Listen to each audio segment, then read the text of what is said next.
ओम शांति। 21 मार्च 1983 की अव्यक्त वाणी कंटिन्यू करते हैं।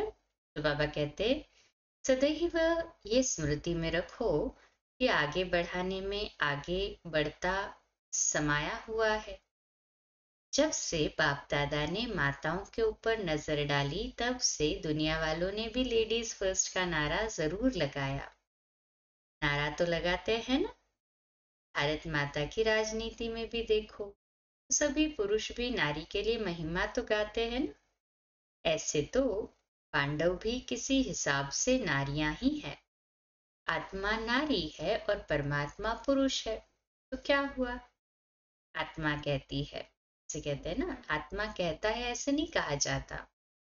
कुछ भी बन जाओ लेकिन नारी तो हो।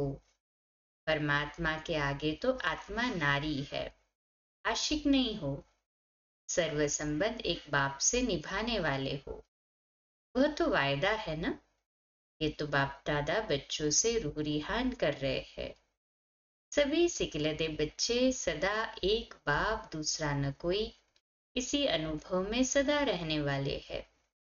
ऐसे बच्चे ही बाप समान श्रेष्ठ आत्माएं बनते हैं। अच्छा, ऐसे सदा सेवा के उमंग उत्साह में रहने वाले, सदा सर्व आत्माओं प्रति श्रेष्ठ कल्याण की भावना रखने वाले, श्रेष्ठ हिम्मत द्वारा बाप दादा के मदद के पात्र आत्माएं, ऐसे सेवा स्थान के निमित्त बने हुए महान आत्माओं को परम आत्मा का याद प्यार और नमस्ते। पार्टियों से बाप दादा ने बच्चों की विशेषता के गुण तो सुना ही दिए।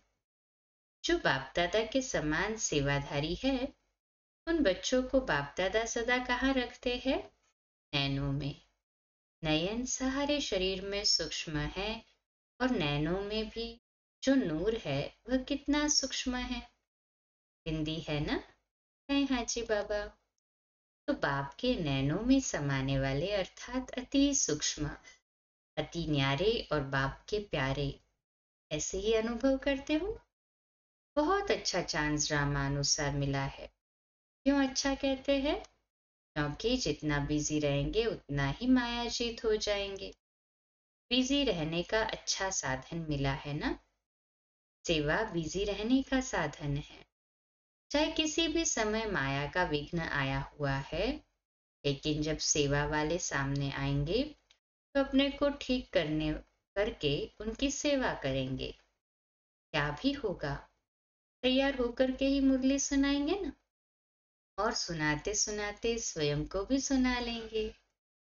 दूसरों की सेवा करने से स्वयं को भी मदद मिल जाती है। इसलिए बहुत बहुत श्रेष्ठ साधन मिला हुआ है। एक होता है अपना पुरुषार्थ करना, एक होता है दूसरे के सहयोग का साधन। तो डबल हो गया ना। प्रवृत्ति संभालते सेवा की जिम्मेवारी संभाल रहे हो, ये भी डबल लाभ हो गया। ये तो रास्ते चलते खुदा दोस्त द्वारा बादशाही मिल गई। डबल प्राप्ति, डबल जिम्मेवारी। लेकिन डबल जिम्मेवारी होते भी डबल लाइट समझने से कभी लौकिक जिम्मेवारी भी थकाएगी नहीं। क्यों? क्योंकि ट्रस्टी हो ना। ट्रस्टी को क्या थकावट? अपनी गृहस्थी अपनी प्रवृत्ति समझेंगे तो बोझ है, अपना है ही नहीं तो बोझ किस बात का। पांडव को कभी लौकिक व्यवहार, लौकिक वायुमंडल में बोझ तो नहीं लगता। बिल्कुल न्यारे और प्यारे, बालक सो मालिक, ऐसा नशा रहता है। मालिकपन का नशा बेहद का, बेहद का नशा बेहद चलेगा और हद का नशा हद तक चलेगा। सदा इस बेहद के नशे को स्मृति में लाओ कि क्या क्या बाप ने दिया है। उस दिए हुए खजाने को सामने लाते हुए फिर अपने को देखो कि सर्व खजानों से संपन्न हुए है। अगर नहीं तो कौन सा खजाना और क्यों नहीं धारण हुआ है? फिर उसी प्रमाण से देखो और धारण करो। समय कौन सा है? बाप भी श्रेष्ठ, प्राप्ति भी श्रेष्ठ और स्वयं भी। जहाँ श्रेष्ठता है वहां जरूर प्राप्ति है ही। साधारणता है तो प्राप्ति भी साधारण है। तो अपने आप को चेक करो। हमारे संकल्प, बोल और कर्म सदा श्रेष्ठ है। तो श्रेष्ठता है तो साधारणता स्वतः ही समाप्त हो जाती। अच्छा, ओम शांति।